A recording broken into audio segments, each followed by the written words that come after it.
How's your technique going? Don't you think it's about time that you got your technique together? Today, I'm taking a deep dive into a very healthy technique routine that's going to boost all of your playing. So stay tuned.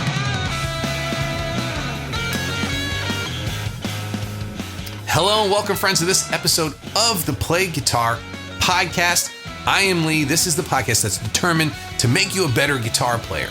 No matter if you're just starting out, you've been playing for years, this is a show that's going to help you become the guitar player that you always wanted to be. And if you are new here, make sure you subscribe to the podcast and check out the description for all of the links from the show. Technique on guitar. This is one of those things that it doesn't matter how far along on the guitar that you are. You could be an advanced player, or you could be, you started today, or maybe you're listening to me thinking about starting, but you haven't started yet. What is technique? Technique is the means to play guitar, the ability to be able to do it. It's the mechanical stuff. It's the building blocks. You're going to be able to produce sounds. You're going to be able to control those sounds. You're going to be able to execute them optimally. It's very important to have a solid guitar technique. Super important. These are the mechanics. But you might hear some things from different people from time to time who don't really pay attention to this stuff. They say, I don't need to practice technique. I can play this already. Why should I practice my technique? Well, you might be playing it, but you may not be playing it as well as you could. And over time, I noticed that if you're not thinking about your right hand and left hand coordination and what each one of them are doing, they kind of deteriorate over time too. So the impact of good technique on your playing is incredibly important for your musical expression. Some people say, well, I do some warm-up exercises too. Now, warm-ups are great. I think warming up on the guitar is very important. Don't just go straight into going crazy. Getting yourself, easing yourself into there is fine. But this is not about it being a warm-up. This is about paying particular attention to what each hand is doing and then how they're doing things together. We have a lot of common mistakes with guitar technique, and I'm going to talk about a little of those today. Number one, what about this one? Well, if I just practice this song, I've learned it. If I just practice it over and over again, eventually I'm going to play it perfectly. So I'm just going to keep doing it. No, I can't tell you how many students that I have had who've been playing for 30, 40, 50 years, who played the same songs over and over and over again, who never realized that what they were playing, how they were playing something, was not just wrong, but just inefficient. Decades. They did not even realize it. So dedicating your time in each practice, and you know, if you have ever listened to the podcast, you know, daily practice is a big thing for me. I'm all about daily practice and not about marathon practices. I don't think you get the return on your time investment with a marathon practice, but a little bit every day, you're going to start to see results quickly. And putting a little technique in there every day, you're going to be able to focus on the creative things more than the, oh, I can't do that now stuff, right? You're going to be able to say, hey, it looks like I'm playing pretty good here. Maybe I can do this, or maybe I can do that. It frees your mind up when you have your technique together. But number two, common technique mistake, ignoring thumbnail, ignoring your thumb. Just thinking about where your fingers are and ignoring on your fretting hand, your thumb, is an incredibly big mistake. One of the biggest adjustments that you could make to change the way your technique is your thumb placement on the back of the neck. I've had people who have just were struggling, and all we did was shift their thumb a little bit, and everything started to fall into place. thumb adjustments make huge differences. Remember that. Thumb adjustments make huge differences. It's very common. Let's see here. Here's an idea. We're going to be talking about arm angle a little bit later, but when you normally, if you have your guitar slowing down real low and you go to play the guitar, and little kids do this too, they grab the guitar, right? So their thumb kind of goes in front of the guitar. And what ends up happening is it makes everything easy for your first finger and your second finger to play, and everything very difficult for your third and fourth finger to play. Some thumb adjustments to that get your hand out in front of the guitar and make it equally easy for all four fingers to play. And that's the idea right here. If you see that just by changing my thumb, the angle of my hand is more at a 90-degree angle than it was at a very small angle, as far as almost parallel to the neck of the guitar with my forearm. Another common technique, mistake, is that you have to play really hard and you have to press down really hard and you have to pick really hard. You have too hard of a grip, right? So what's wrong with that? If you think, well, this is difficult, so I have to put a lot of muscle into this. Well, let's go from hand to hand. So here's my A. Now I am pressing this A down just enough for it to ring clear. Any lighter, and you get the pops and the clicks and the buzzes, right? So I'm pressing it down just enough. Now, what would happen if I got really amped up and I just thought, I really want to play this A really good? You hear the difference? You hear how sharp that is? Here, I'll go back and forth from a good pressure and then too much. You hear the difference right there? That can happen in every single note that you play on the guitar that you fret. There is the distance between the fretboard and the bottom of the string, the height of the fret. And depending on how hard you play, you may be pulling all of your strings sharp by using too hard of a grip, right? Next, your right hand, or if you're left-handed, your picking hand, right? So your picking hand, right? So if you hold the pick, you're like, I'm really gonna play this good, and you kind of just move the string with your pick, right? No, look what happens when I don't let my pick have a lot of play. Look what happens to the string. It moves across the fretboard. Whenever you play a single note and do that, it pushes the string out of tune. It's the thing that needs to do the moving. The string wants to stay as straight as possible when you play it, so it stays in tune. So doing technique and really struggling with it and putting too much effort into it is going to not only not give you the results you want, it's going to give you problems as you go. Common mistake number 4, that narrow angle between the guitar neck and your arm. So look, I'm almost parallel to that. And it makes very difficult playing. And you see my thumb is almost behind where my fingers, it is actually behind. My thumb's back at fret number 2 and my first finger's at fret number 4, right? When I grab the guitar this way. So lifting the guitar up, getting your elbow out, right? Getting your thumb properly placed, and you can experiment all around the back of the neck. What can you do with your thumb so that your fingers have the best chance of playing something decent? Right? So at this place, when I'm at the 5th fret, I'm sitting up. I've got my guitar strap on. So my guitar, I'm not hunched over my guitar. My elbow's out straight. I've got a 90-degree angle at this, pretty much a 90-degree angle, especially at where my hand is. And my thumb is right in the center of the back of the neck, right behind fret number 5. It's almost like I'm pinching the guitar between my thumb and my first finger right here. Getting that angle as close to a 90 degree as you can is going to make things much cleaner and easier for you to do. Number 5, common technique mistake is not playing in position. So what's playing in position? If I was to play at the 3rd position here, I would put my first finger right down on fret number 3. second finger on 4, third finger on 5, and fourth finger on 6, meaning that each finger gets a fret in the space of 4 frets.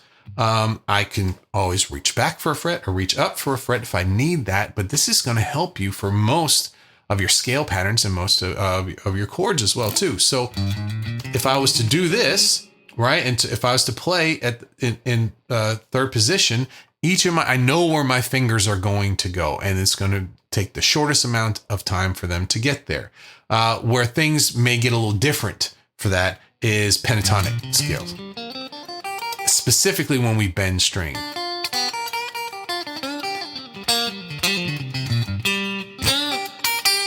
On these high 2 strings here on pattern 1, I'm just doing the common stuff. Instead of using my pinky on the 6th fret, I moved my third finger up because I knew I was going to bend those strings and they need a little bit more strength than what the pinky can give me. So that's one area where playing in position, you would be good to break the rules just for that one technique there too. Number 6, not practicing chord technique. Every chord is different. Every chord that you want to play is going to use different skills, different muscles, and it's a new challenge. And then also moving from that chord to another chord. And this is not just for beginners. This is all the way across the board. Say you're playing 4-note voicings of chords up really high, or maybe you're playing a Led Zeppelin acoustic song, which has some crazy chords in it that are difficult to fret, right? Practicing these chords, practicing strumming and fretting the chords on time is incredibly important. And then when you start to move from that chord to another chord, this increases the difficulty 10 times. So what are we going to do? We're going to isolate the chord changes. A D to a B minor.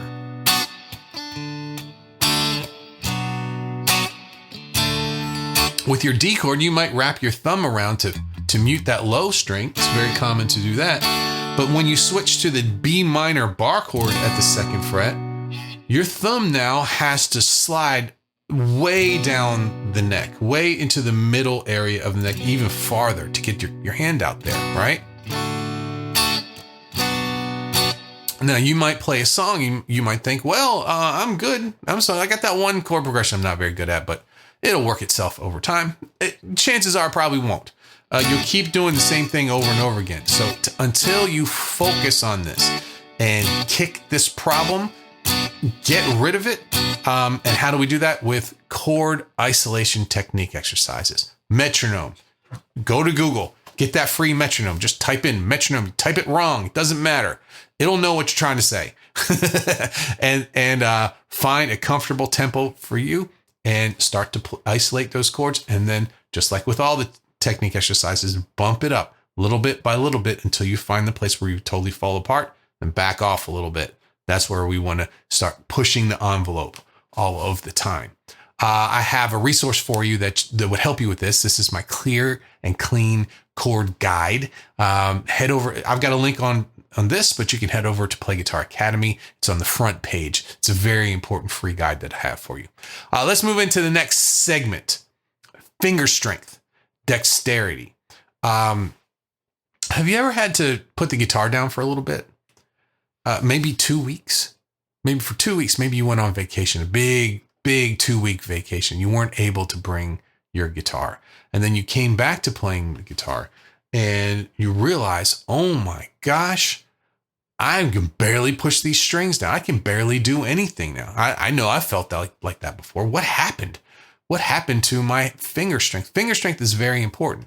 Now, I'm not saying push down too hard, like I said before, but making sure, especially bar chords, it's an awkward position and it's tough. You have to have some finger strength to put those down there. So, also using these technique exercises that we're about to get into, combining finger strength with accuracy is going to enhance everything else. Flexibility, it's going to enhance independence across the neck of the guitar.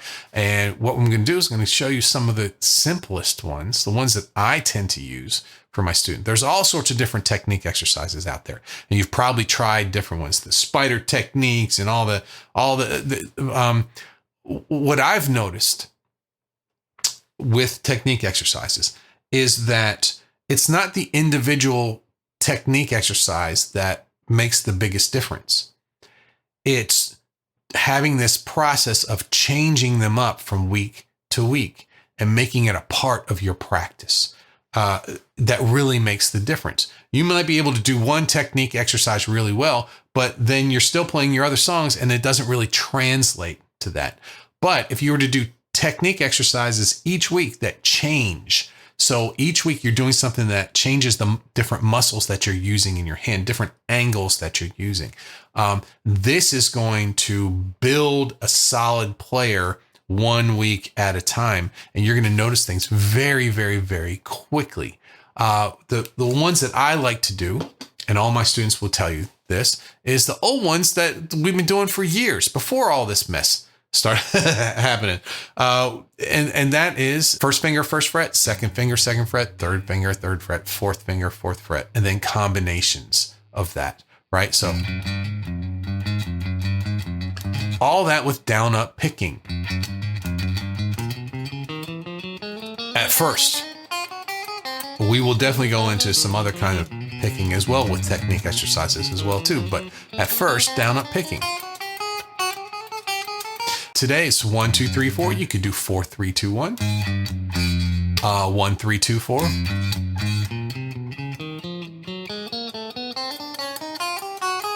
You can change them up. These are technique exercises people have been playing for years, right? But what is important is that once you get one under your fingers, you move on to another one. We start keep changing these things up.